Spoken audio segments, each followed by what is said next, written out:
Assalamualaikum warahmatullahi wabarakatuh. Salam Om Swastiastu, Namo Buddhaya, salam kebajikan rahayu. Selamat pagi, siang, atau malam.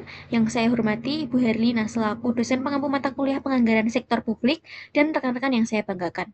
Pada kesempatan kali ini, kami kelompok 10 akan memaparkan materi mengenai proper budgeting atau sebuah konsep penganggaran yang menempatkan kepentingan masyarakat miskin sebagai prioritas utama dalam kebijakan fiskal.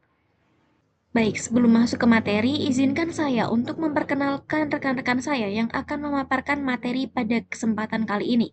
Yang pertama ada saya sendiri, Wahyu Alia Larasati dengan NPM akhir 4088, dan dua rekan saya yaitu Lingga Febri Rizkiana dengan NPM akhir 4128, dan yang terakhir ada Ciara Syahrani Syafitri dengan NPM akhir 4186.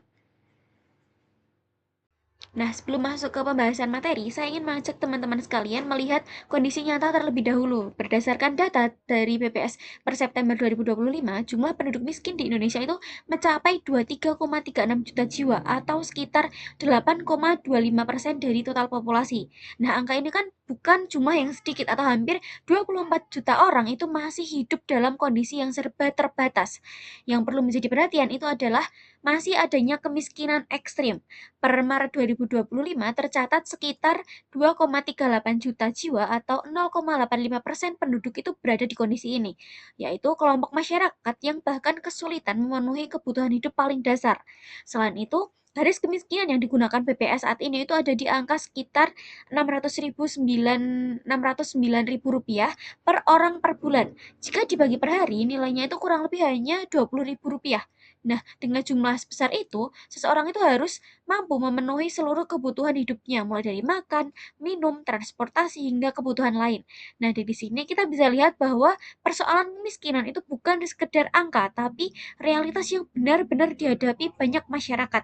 Nah, lalu apa yang dimaksud dengan proper budgeting? Nah, sederhananya, proper budgeting ini itu adalah kebijakan anggaran yang dirancang secara sadar untuk berpihak kepada masyarakat miskin dan kelompok rentan. Bukan berarti seluruh anggaran itu hanya diperuntukkan bagi orang miskin, tapi dalam setiap penyusunan anggaran atau kebijakan anggaran, pemerintah itu perlu mempertimbangkan satu pertanyaan penting. Apakah kebijakan ini membantu kelompok yang paling membutuhkan atau justru menambah beban mereka? Nah, untuk memahami konsep ini, setidaknya itu ada 3 poin utama yang perlu dipahami. Yang pertama, anggaran proper itu harus mampu menjawab kebutuhan dasar masyarakat miskin. Kebutuhan tersebut itu mencakup tiga lapisan utama. Lapisan pertama itu adalah kebutuhan konsumsi dasar seperti pangan, tempat tinggal, dan pakaian. Lapisan kedua itu adalah akses terhadap pelayanan publik yang seharusnya dapat dinikmati semua masyarakat seperti air bersih, sanitasi, listrik, transportasi, layanan kesehatan, dan pendidikan. Lapisan ketiga itu adalah partisipasi masyarakat, artinya kelompok miskin itu juga harus memiliki ruang untuk menyampaikan pendapat dan terlibat dalam pengambilan keputusan yang berkaitan dengan kehidupan mereka sendiri. Nah, yang kedua itu penting untuk memahami bahwa masyarakat miskin itu bukan hanya objek penerima bantuan, tapi juga pemegang hak yang sah. Ada hak yang melekat pada mereka seperti hak asasi manusia, hak sebagai warga negara, serta hak ekonomi, sosial, dan budaya. Nah, karena itu, anggaran yang berpihak kepada masyarakat miskin itu bukan semata-mata bentuk kepedulian, tapi juga bagian dari tanggung jawab negara dalam memenuhi hak tersebut. Nah, yang ketiga itu adalah terwujudnya proper budgeting. Itu memerlukan proses yang bertahap. Nah, proses tersebut itu dimulai dengan adanya proper policy, yaitu kebijakan yang mendukung kepentingan masyarakat miskin. Setelah itu, perlu dibangunnya proper institutions, yakni lembaga pemerintah yang memiliki kapasitas dan komitmen untuk menjalankan kebijakan tersebut. Nah, dari situ nanti dapat terbentuknya itu proper governance, yaitu pemerintahan yang secara menyeluruh itu benar-benar berpihak kepada masyarakat miskin. Nah, jadi pendekatan itu bukan sesuatu yang bisa tercipta secara instan, tapi harus dibangun secara konsisten dan berkelanjutan. Nah, yang selanjutnya itu adalah kenapa anggaran itu perlu memberi perhatian lebih kepada kelompok miskin, padahal anggaran itu milik semua masyarakat. Nah, karena kenyataannya tidak semua orang itu memulai dari titik yang sama. Ada kelompok yang sudah punya akses pendidikan, kesehatan, modal usaha, dan jaringan ekonomi. Tapi ada juga yang bahkan untuk berobat atau menyekolahkan anak saja itu masih kesulitan. Nah, disinilah anggaran negara itu punya peran penting sebagai alat untuk mengurangi ketimpangan itu. Nah, kalau dianalogikan, anggaran itu seperti aliran air. Pertanyaannya bukan sekedar airnya itu ada atau tidak, tapi airnya itu mengalir kemana. Nah, kalau terus mengalir ke wilayah yang sudah berkembang, maka daerah atau kelompok yang tertinggal itu akan semakin jauh tertinggal. Nah, karena itu, fungsi distribusi dalam anggaran itu menjadi penting agar pembangunan itu tidak hanya dinikmati oleh kelompok tertentu saja. Nah, selain itu, kelompok miskin itu juga ikut berkontribusi pada penerimaan negara maupun daerah. Saat membeli kebutuhan sehari-hari, mereka itu tetap membayar pajak tidak langsung, membayar berbagai retribusi, dan ikut menopang ekonomi. Maka wajar jika mereka itu juga memperoleh manfaat yang nyata dari anggaran publik. Nah, lalu bagaimana mengetahui sebuah anggaran itu benar-benar berpihak pada masyarakat miskin? Nah, kita itu bisa lihat dari dua sisi, yaitu sisi pendapatan dan sisi belanja.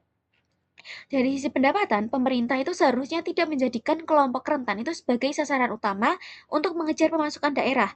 Nah, layanan dasar seperti pendidikan dan kesehatan itu semestinya mudah diakses tanpa membebani masyarakat miskin dengan biaya yang berat. Jangan sampai kebutuhan dasar itu justru menjadi sumber pendapatan pemerintah. Nah, sementara dari sisi belanja, keberpihakan itu biasanya terlihat jauh lebih jelas. Yang pertama, adanya bantuan atau subsidi untuk kebutuhan pokok masyarakat, misalnya bantuan pendidikan, kesehatan, atau pangan. Nah, yang kedua itu pembangunan fasilitas publik itu yang benar-benar berguna bagi kehidupan masyarakat kecil, seperti puskesmas, jalan desa, irigasi, atau akses air bersih. Nah, yang ketiga itu adanya anggaran untuk mendengar suara rakyat miskin itu sendiri, misalnya melalui pendataan, forum partisipasi, riset kebutuhan, sampai evaluasi program agar bantuannya itu benar-benar tepat sasaran. Nah, lalu bagaimana supaya kebijakan seperti ini itu tidak hanya bagus di atas kertas, tapi itu benar-benar berjalan?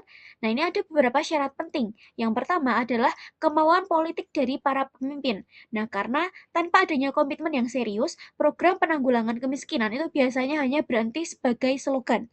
Pemimpin daerah maupun legislatif itu harus benar-benar menjadikan isu kemiskinan itu sebagai prioritas pembangunan, termasuk berani mengevaluasi program lama yang ternyata belum efektif.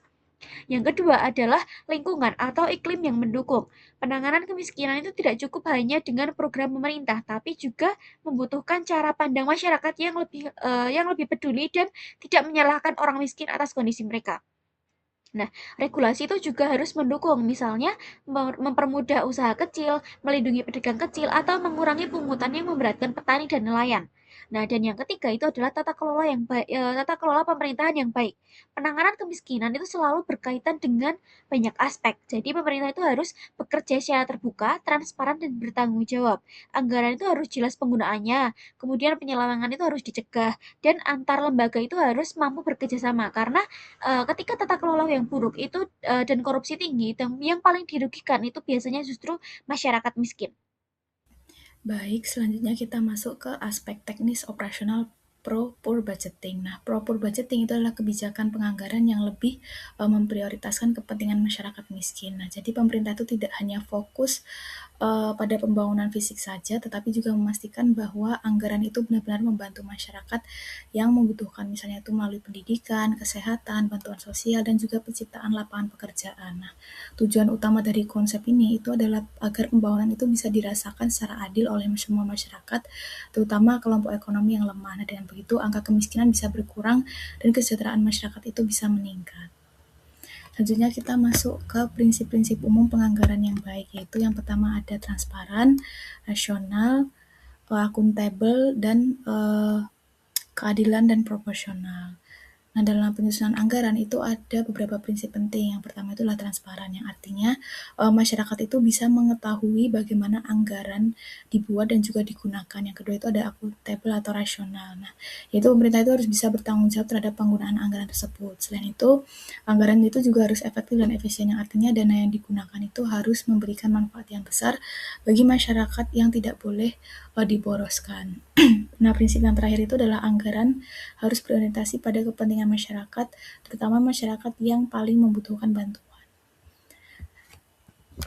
Selanjutnya kita masuk ke aspek penyusunan anggaran. Nah, salah satu anggaran yang benar-benar berpihak kepada masyarakat miskin itu adalah dengan menggunakan participatory budgeting atau anggaran partisipatif. Nah, maksudnya itu adalah masyarakat itu ikut dilibatkan dalam proses penyusunan anggaran pemerintah. Nah, selama ini kan keputusan anggaran itu seringkali hanya dibuat oleh pemerintah dan beberapa pihak yang tertentu saja, sehingga masyarakat itu kurang mengetahui prosesnya. Nah, padahal masyarakat itu adalah pihak yang merasakan langsung dampak dari kebijakan tersebut atau kebijakan yang dibuat oleh pemerintah tersebut. Nah, karena itu masyarakat itu perlu diberi kesempatan untuk menyampaikan pendapat dan juga kebutuhan mereka. Contohnya itu bisa melalui public hearing atau dengar pendapat, kemudian musyawarah dan juga diskusi.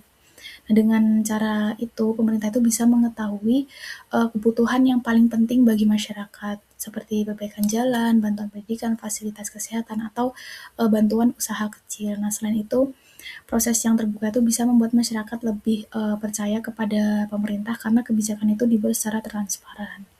Tentunya itu ada manfaat keterlibatan masyarakat. Nah, ada beberapa manfaat dari keterlibatan masyarakat. Jadi keterlibatan masyarakat itu di dalam penyusunan anggaran itu punya banyak sekali manfaat. Nah, yang pertama itu masyarakat jadi tahu kebijakan apa sih yang akan dibuat pemerintah dan juga bagaimana penggunaan anggaran daerah tersebut. Nah, dengan begitu masyarakat tidak merasa ditinggalkan atau tidak dianggap. Yang kedua, pemerintah itu bisa lebih memahami kondisi nyata yang dialami masyarakat. Nah, kadang pemerintah itu punya rencana tertentu, tetapi belum tentu sesuai dengan kebutuhan di lapangan. Nah, dengan mendengar langsung aspirasi dari masyarakatnya, pemerintah itu bisa membuat kebijakan yang lebih tepat sasaran. Selain itu, keterlibatan masyarakat itu bisa mengurangi kesalahan atau distorsi kebijakan. Misalnya, bantuan yang seharusnya itu diberikan kepada masyarakat miskin bisa lebih tepat penerimaannya. Nah, pemerintahnya itu juga bisa jadi lebih transparan dan akuntabel karena masyarakat itu ikut mengawasi proses penyusunan dan juga penggunaan anggarannya.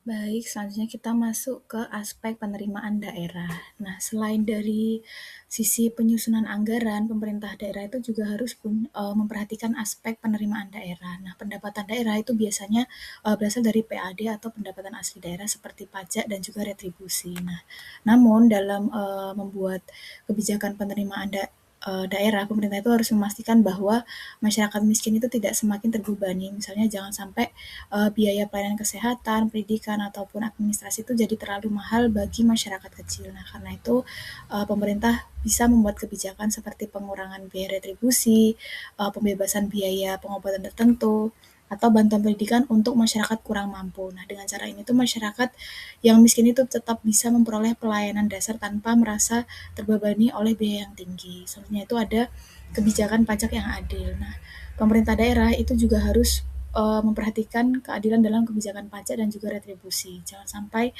kelompok masyarakat yang ekonominya itu lemah justru menanggung beban yang paling besar. Nah, contohnya itu seperti petani, nelayan, pedagang kecil, dan juga usaha rumah tangga. Nah, mereka itu biasanya punya penghasilan yang tidak tetap dan juga relatif yang kecil. Nah, jika pungutan itu terlalu tinggi, maka pendapatan mereka itu akan semakin berkurang dan juga kehidupan mereka itu akan jadi lebih sulit. Nah, karena itu pemerintah bisa membuat kebijakan yang lebih progresif, yaitu memberikan tarif yang lebih ringan kepada masyarakat miskin.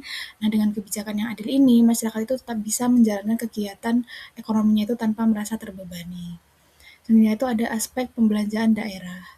Nah, setelah memperoleh pendapatan daerah, pemerintah itu juga harus memperhatikan bagaimana anggaran tersebut itu dibelanjakan. Nah, anggaran itu harus digunakan untuk program-program yang memang benar-benar bermanfaat bagi masyarakat miskin. Nah, contohnya itu seperti pembangunan fasilitas kesehatan, bantuan pendidikan, pelatihan kerja, bantuan usaha kecil, dan juga pembangunan infrastruktur desa. Nah, program-program ini tuh harus dilakukan secara efektif dan juga tepat sasaran agar manfaatnya itu benar-benar dirasakan oleh masyarakat itu sendiri. Selain itu, penanggulangan kemiskinan itu tidak bisa dilakukan oleh satu bidang saja ya, karena diperlukan kerjasama lintas sektor, misalnya itu antara bidang pendidikan, kesehatan, ekonomi, dan juga sosial. Nah, dengan kerjasama tersebut, hasil program akan jauh lebih maksimal.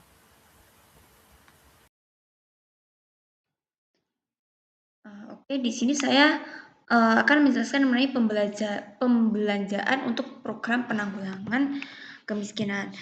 Jadi pemerintah daerah itu sebenarnya memiliki kewenangan penuh nih buat nentuin gimana sih anggaran daerah itu digunakan sesuai kebutuhan masyarakat di daerahnya. Nah, dalam pengentasan atau penanggulangan kemiskinan itu terdapat 2 pendekatan utama. Yang pertama itu ada broad targeting dan yang ada narrow targeting. Yang pertama tuh broad targeting merupakan program yang ditujukan untuk masyarakat luas. Jadi itu contohnya seperti pembangunan sekolah, fasilitas kesehatan, penyediaan air bersih, sanitasi. Nah, dari program-program tadi itu meskipun dia tidak secara langsung tuh berpengaruh terhadap atau berpengaruh atau diberikan kepada orang miskin, namun program ini tuh mampu untuk meningkatkan kualitas hidup masyarakat secara umum. Nah, yang kedua itu adalah narrow targeting, yaitu program yang secara langsung ditujukan kepada masyarakat miskin. Misalnya ini ada bansos, subsidi, ada bantuan pendidikan, bantuan usaha kecil. Nah, dari program-program tadi itu ditujukan itu langsung kepada masyarakat miskin. Jadi inti dari pure budgeting adalah bagaimana sih pemerintah tuh mengalokasikan anggarannya tuh agar benar-benar bermanfaat dan bisa dirasakan baik secara langsung maupun tidak langsung terhadap masyarakat miskin. Nah itu juga tujuannya tuh untuk menurunkan angka dari kemiskinan di suatu daerah seperti itu.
Oke, baik. Sekian presentasi dari kelompok kami. Apabila terdapat kekurangan dalam menjelaskan, kami mohon maaf. Terima kasih sudah menonton. Wassalamualaikum warahmatullahi wabarakatuh. Terima kasih.